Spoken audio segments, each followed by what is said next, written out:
Chapter 3, Part 2, Carbohydrates. Carbohydrates are found in a wide variety of organisms in the world, and we rely on them in high concentrations in certain kinds of foods like grains, fruits, and vegetables. Carbohydrates provide a biochemical source of energy for organisms like ourselves, and the name carbohydrate is actually a conjunction for the phrase hydrated carbons, because every carbon atom in the structure of a carbohydrate is going to have two hydrogens and one oxygen attached, which H2O is the molecular formula for water. So hydrated carbons is what we find in the structures of the biochemicals we call carbohydrates. There are three main subtypes of carbohydrates. We call them monosaccharides, disaccharides, and polysaccharides.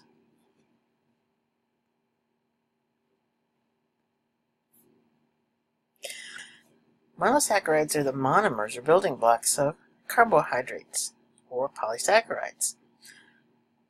We usually see 3 to 7 carbons in simple sugars that we call monosaccharides. And simple sugar is another common name for a monosaccharide. Anytime you see a word that ends with OSE, that tells you automatically it's a monosaccharide. And if we take a look at the key functional group that we'd find in all of these monosaccharides, there are going to be carbonyl groups, that carbon with an oxygen double bonded to it. Here are some common examples of monosaccharides. Notice that we have functional groups in the form of carbonyls, either terminal or internal, that lend the characteristics of either an aldehyde for the aldose sugar glyceraldehyde, or a ketone for the dihydroxyacetone ketose sugar. We also see 3-carbon, 5-carbon, 6-carbon sugars that are common in many biological systems. Again, we're going to use that suffix OSE to tell us that it's a carbohydrate, and we're going to use a prefix that tells us how many carbons. So triose, 3 carbons, pentose, 5 carbons, hexose, 6 carbons. Common 5-carbon pentose sugars, ribose and deoxyribose. We'll talk about those more in Unit 3 and 4. Common 6-carbon sugars, glucose. Glucose is a very common example of a monosaccharide that we frequently use to teach students, not only about carbohydrates, but examples of sources of chemical energy. So we'll mention glucose quite a bit. If we take a look at the chemical formula for glucose, we have 6 carbons, and then we have 12 hydrogens and 6 oxygens as part of the chemical construction of glucose. But when we look at the chemical formula, it doesn't tell us how the atoms of these different elements are attached to one another, or how they're arranged. We can arrange these 6 carbons, 12 hydrogens, and 6 oxygens in a variety of sort of assemblies or molecular structures. And that's what's illustrated here with these 3 different 6-carbon hexose sugars: glucose on the left, galactose in the middle, and fructose on the right. Fructose is the name of common fruit sugar. Galactose is part of milk sugar. And glucose is, of course, the common example of an energy source. Monosaccharides can be found in a linear arrangement, or sometimes they flip around and form what we call ring shapes. In some aqueous solutions, the 5-carbon and 6-carbon monosaccharides can switch between the linear and ring forms sort of 50-50. 50% of the time you might find them in one form or the other. It does depend upon the biological system, and there are some preferences in some biological systems for the linear versus the ring form. But just keep in mind that these are flexible molecules. And when they flex and form rings, they can lock into or arrange themselves in a particular position that chemists describe as either an alpha or a beta position. That's going to be important for how these molecules interact with one another. But for us and for our purposes, we just need to know that especially these longer monosaccharides like the 5 and 6 carbon sugars can alternate between linear forms and ring forms. When they arrange themselves in these geometric shapes, like fructose and ribose, we wind up with a 5-sided geometric shape. If we have a 6 carbon sugar, sometimes those are going to arrange themselves into a 6-sided geometric shape. It just depends upon the type of sugar. Disaccharide formation occurs when covalent bonds called glycosidic bonds are used to attach one monosaccharide to another. Here we have an example of the formation of sucrose, which is common table sugar.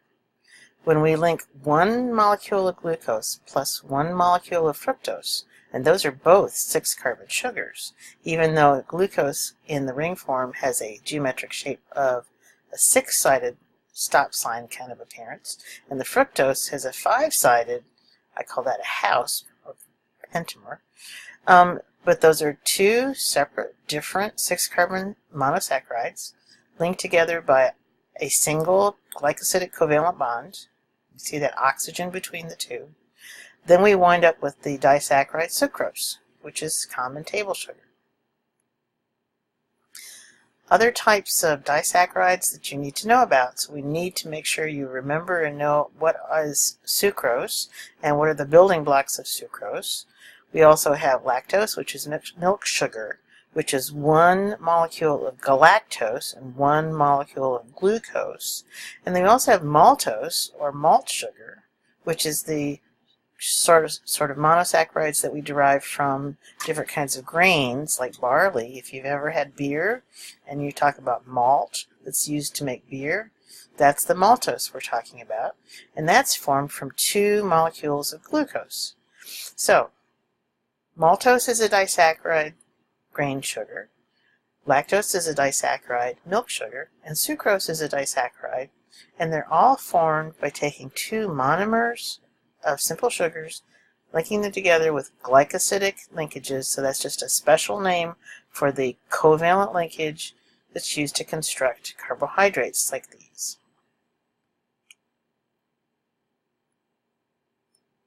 So you can see we're emphasizing the glycosidic bond between these monosaccharides to make the disaccharides. A polysaccharide is going to be a much longer chain of monosaccharides, so it's more than 2, and monosaccharides in the form of polysaccharides can either be long, straight chains, or they could have branches. And they're very large. They can be used for storage materials, much like we would store up materials for sources of energy, or if we're going to stockpile some materials. And here we have an example of glycogen. The black granules in this photo are examples of glycogen, which is a storage form of glucose in a biological structure like the spermatozoa of flatworms. For other kinds of polysaccharides, we have starch and amylopectin.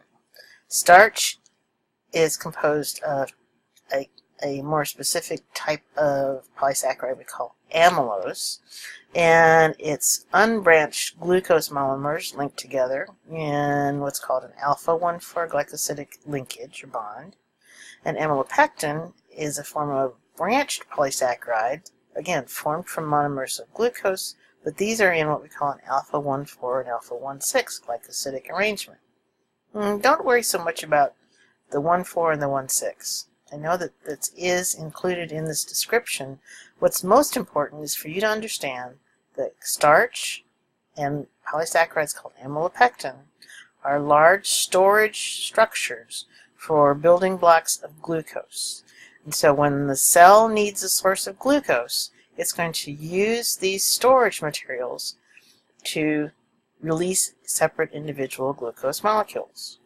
Now, starch and amylopectin are storage molecules of glucose in plants. Glycogen is the storage molecule of glucose in animals.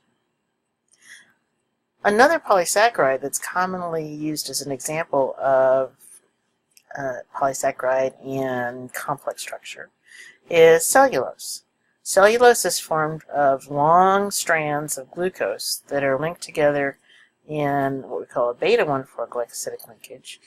The difference with cellulose, which is the common cell wall of plants, is that not every kind of animal in the world would have the particular kinds of chemicals in their digestive system that could be used to break down cellulose and release the glucose molecules. So cellulose serves two purposes for some animals that do have that digestive capability. It serves as a source of glucose and also what we call roughage, or the material that can be used to help keep your digestive system working properly. For other animals that cannot break down the cellulose into the individual glucose molecules, the cellulose simply serves as a source of fiber. This is some of what we want fiber in our diet to keep our digestive system working properly. It's the cellulose, the cell wall material of plants made of individual glucose monomers that we're looking for. Another polysaccharide that you might be familiar with is chitin. Chitin is an assembly of monosaccharides that forms a unique kind of exoskeleton, or outer hard coating, that helps to protect the body organs of the little insect. If you've ever stepped on a bug and heard that crunch that you might hear when you break the shell or the outer skeleton of the insect, that's the chitin that you're hearing. Chitin not only has the routine constituents of a carbohydrate of carbon, hydrogen, and oxygen, it also has nitrogen as part of its structure. So it's a distinctly different insect-unique kind of polysaccharide.